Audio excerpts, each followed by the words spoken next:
Hey guys, welcome back. So today we are going to be implementing the ability to perform scripts during our lines of dialogue. So basically, we're going to be able to call any script that we create and change things about the game world. So you might want something to happen after a certain line of dialogue. You might want to change what someone's wearing or make them move or start some kind of sequence. And we can do basically any of that through scripts. So today we are just setting up the framework to be able to do that. So first, let's have a think about how we're actually going to do this. And this might be a common problem that we face when we want to kind of prepare for an action but delay actually running a script. So if we put this data in the create event like we are for the rest of the text, and we put in the script that we want and the arguments that we want to put into that script, if we just put it in as normal, so we write the script name, the brackets, and we put the arguments inside, that's going to run the script itself immediately when that create event gets run. But that's not what we want to do. So we have to store that information somewhere, pass it off to the text box, and then have the text box run the script at a later time, right? So whenever the line runs that we want it to run at. So to do this, we can take advantage of the fact that custom-made scripts, right? So scripts that we make ourselves actually have an ID. And if we write the script, just the script name without the brackets, that is going to refer to the ID of the script, and we can store that and use the script execute function to run that script. And we can also pass in the arguments that we need to using the script execute function. So that's essentially what we have to do. And just as we have been doing for the rest of our variables, we're going to store the script and the arguments that we want to pass into the script inside an array. And then later on, the text box is going to pull everything out of that and pass it into the script execute function. So that's basically what we're going to be doing. So the first thing I'm going to do, just like we've done before for updates to the text box system, we're going to come over to the NPC object, right, the parent NPC, and just set up what that variable is going to be that we're going to send over to the text box object. Basically, this is going to be storing our scripts and also any argument that we want to pass into that script. So just like we can set text, speakers, and next line, which is what we did last time, we're also going to be sending scripts. And I'm going to initialize that as -1. So now that that's initialized at -1, if that is changed to anything else by our individual NPC objects, so some of the characters, so for example, Alina, we might want to get her to actually store some scripts. And we're going to make an example script right now. And this is probably the most versatile one that I personally use in my projects. So something called change variable. So this will change the variable of any object that we pass into the script. So let's just set up our script. And this is going to take in 3 arguments, and we're basically just going to pass this into a script that already exists as a built-in function in GameMaker. So this one, if we just type in variable, there's one called variable instance set. And you can see there's also some for setting global variables, and if you did want to change global variables, you might want to set up a separate script for that, but we're just going to do instance variables for now. Now, built-in scripts don't have IDs like our scripts will, and therefore we can't really save them in any meaningful way to be passed on to the text box. Basically, you're going to have to make your own script so that it can actually be transferred over to the text box object. Anyway, so just as it says here, we're basically just going to copy these. So we need an ID of the instance whose variable we're going to change. So let's put ID. Then the name of the variable. And if we just middle click and look at the documentation, by name, it means a string. So not just the variable itself. Remember that you'll have to basically write any variable like this. So just to prompt us, I might even call that var name string. And then finally, as it says, we need the value. And now we can just pass in all of those arguments. So argument 0, 1, and 2. And now before I move on, I want to just point out that this will only work if we're actually passing in the instance ID of an object. So if I put in change variable, right? So this is our script currently. And then if I put in, for example, obj Olina, right? This is not an instance ID. This is an object ID, right? This thing right here, that's an object, not the instance itself. So for this to work, we would have to get the instance ID, which you could get by just doing this. That would get the ID, but just to make it a little bit easier on ourselves so that we can kind of pass in an object into this, what I'm going to do is instead go with argument 0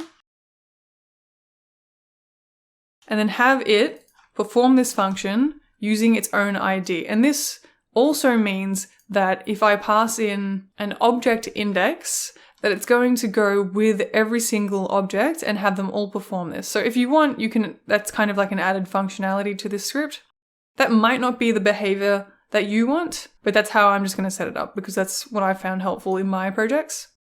So cool, we have that script up and running. As I said, this is a very powerful script because you can change anything, any variable in an object. And that can be enough often to set up different behavior and also change its appearance and everything like that. All right, and let's just come back to Olena. Now that we have that script set up, I can kind of show you what I mean about how we're going to set up the scripts. So this is how we would do it. And I might do this over multiple lines because otherwise it's going to get a little bit cluttered. So kind of like the text, we're going to have different array entries for each line. So each line gets its own array like this.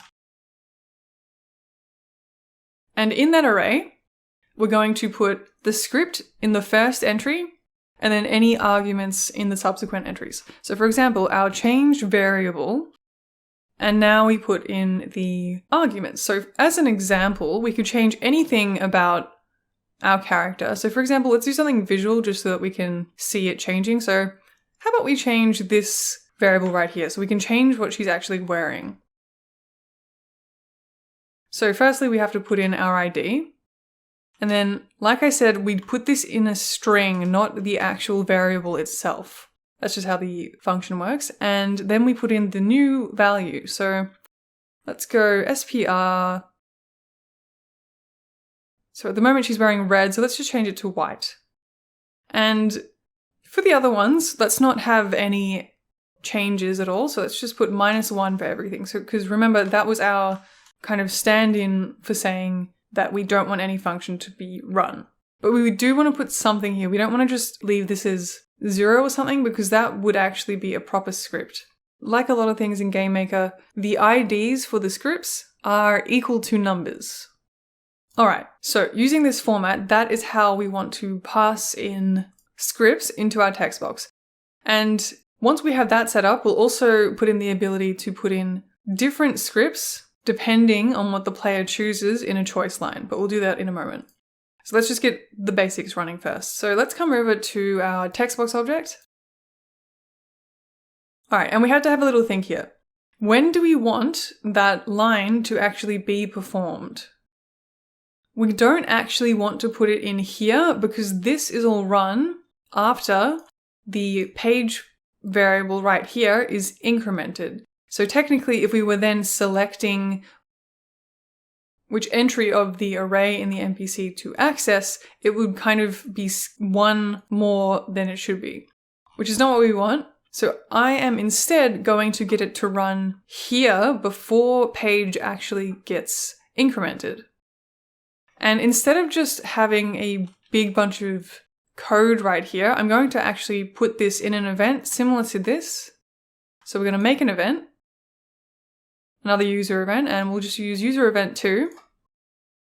So that now I can put, if we just copy and paste this, we'll run user event 2 instead of just putting the code here. We could also use a region block if you want. Remember, we could do this. Right, and that will wrap whatever we put in here, as you can see. So if you want to do it that way, that's fine too. But I'm just going to put it in a user event. All right, so in here, remember the format that we're using for a script, and I'll just put it up here so that we can refer to it, is we're going to put the script is always going to be the first entry, and then we're going to have the arguments after that. But we don't know how many arguments are actually in the script, so we have to do this in a very general way. Now, the function that is available to us to perform a script is this one.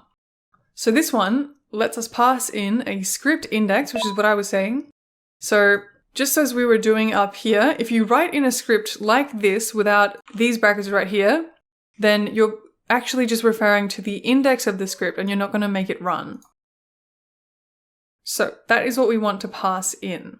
So the first thing that I actually want to do is check whether or not we have actually changed from the default that we set up in the NPC object. If you remember, we just set that, initialized it as -1. So if an NPC has overwritten that, then that means that we do want some scripts to be performed. But that will be the first thing that we're checking in our Textbox object. So I'm literally just going to check if, and now we could check if scripts is not equal to -1, or we could check that it's an array. So just like how this one right here is an array. So we could do either, and I might use isArray because that would make sense. Because right after that, we want to actually access an entry in that array. So we will make sure it is an array first. We will get the current entry, and I might just save that as page script, right? And we're going to go scripts page, right? So we're getting the current entry in our scripts array. And now remember, this right here is also going to be an array, right? So that is the same as this thing right here. So now if this is an array, then we want to run it. But if it's -1, then we do not want to run it. So let's firstly just check if page script does not equal -1, then we do want to run it. Now, this is the tricky bit because, like I said, we do know that the script itself is being saved in that first entry of page script. So we could put that in already, page script 0. So that's the script. And this is going to work if the entry doesn't have any arguments, right? But if it does have some arguments, well, we can't really know beforehand how to structure this without already knowing how many arguments that it has. Because if I put page script 1, page script 2, that will work if there's 2 arguments, but it's not going to work if there's 1 argument or more than that. So we need basically a way of putting in a variable number of arguments. And to save time, I have actually made an alternate script for script execute, and I'll go through it with you, but it's basically just laborious to type out. So it's called script execute alt, and I'm literally just going to paste it over from another project. And this is the way it works. So it's very similar to script execute. So we pass in the index of the script and then an array of arguments. So that way we can just give an array here of arguments, like an arg array. And that will work in a general sense that we can just pass in whatever the argument array is, and this script is going to run it accordingly. And it's kind of structured in the way that I was talking about before. Basically, we're going to check the length of that argument array, and then depending on the length, we're going to pass it into this big switch statement. And basically, if there is 1 argument, then we will run script execute and put in that 1 argument. If there's 2, then we'll run it like this, and it just keeps on going for 16 arguments. You could put more if you can be bothered, but I have never run a script that has more than that, so I just left it there. There should be a link to this script in the description, and I would recommend just copy and pasting this one. It's pretty much the only time I would say that, just because it is really annoying to type out. But yeah, hopefully that makes sense. So that will speed up the process for us a bit. So let's come back to the Textbox object. And now we just have to actually get this argument array. At the moment, we have this entire thing, right? And if our array only has 1 entry and that entry is the script, then we can actually just run it like that. But otherwise, we are going to want to put my alternate script execute to work.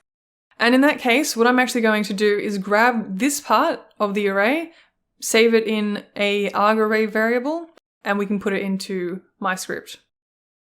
So first off, let's get the length of this, of page script, to see what we have to do. So let's get the length, the array length 1D of page script.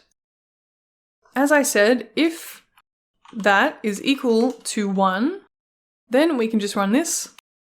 But otherwise, and what we're going to do is use this function called array copy, and that's going to let us copy from one array and paste it into another. So we can just copy these entries and copy it into a new array. But this function does require us to already have an array initialized to copy into, so we have to make that array. So let's make the args array with array create. So you can use a function to create an array. We could also just do var args and put some kind of variable in there. And that would actually be fine to create an array, but we might as well just create an array with the proper size because we already have the length of it here. And remember, it's not actually going to be length exactly because we don't need this first entry. So we want length -1. And it doesn't matter what value that we put into those entries because they're all going to be overwritten in a second by the arguments from the page script array. So this function says basically, okay, we're going to copy something. What is the name of the array, the destination array that we are copying the entries into? So that is the one that we just created, the args. And now it's asking basically, where do you want to paste the values? So basically that just means that you can actually copy values from one array and put it in the middle of a new array. But we want to actually just paste it in right at the start, right at the first entry, replace every single thing in the array. Then we put the source array, so that is the array that we're copying from, and that is page script. That is this one. And now, where do we start copying from? So the source index. And we want to start copying from, so not the first entry, but the second entry. So that is 0, 1. So 1. And now the number of entries to copy. So again, that would be length -1. So there we go, that should work. And now we have the 2 entries that we need for script execute alt. So the index of the script, which is still in that first entry, so page script 0, and then that args array.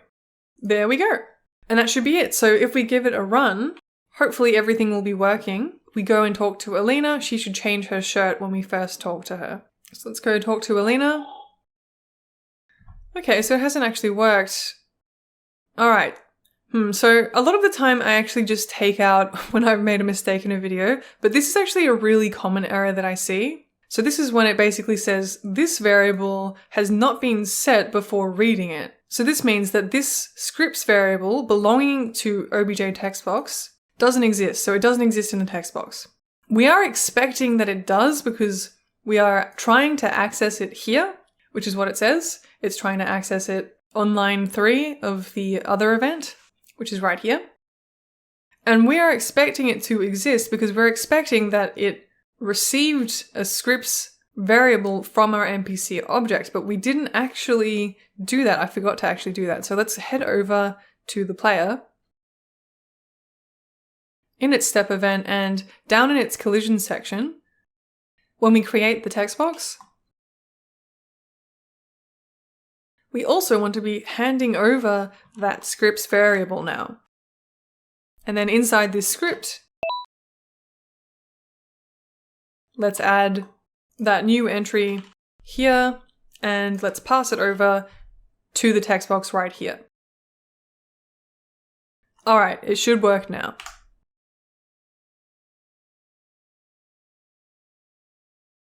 And there we go. So right at the end, it has changed her shirt color. Now let's also put in the ability to change a variable during a choice dialog. And depending on what option we pick, let's have it actually change different things. So let's head back to, let's go to Alina again, our test NPC. And the way this would be structured would be kind of the same as our text right here. We would have an array of choices. So let's do this over a couple lines. Let's put in a couple different things.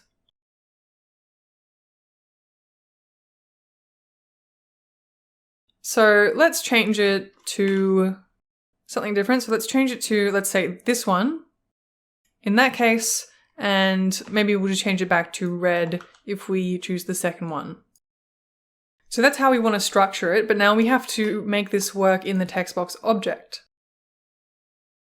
And the way that we can kind of check this we actually don't have to do too much. So remember, we did have an indication as to whether something was a choice dialog or not. So remember, this is getting set at the beginning of a dialog line, and our script running is happening at the very end of a dialog line. So this should be set already, and we should be able to use it at this point.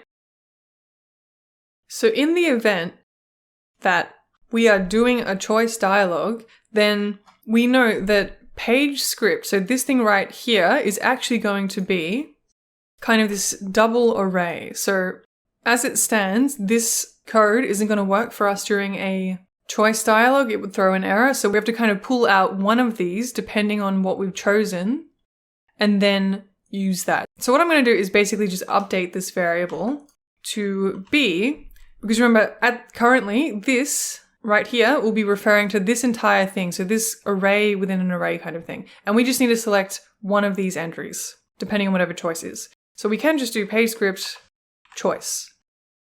Just like that. And that actually is all we need to change. Because from then on, we have just selected, for example, just this one, and it'll look just like that now. So let's run it and let's see if she's changing her shirt again during the choice dialog. Let's select that one. There we go. So it's changed back to red.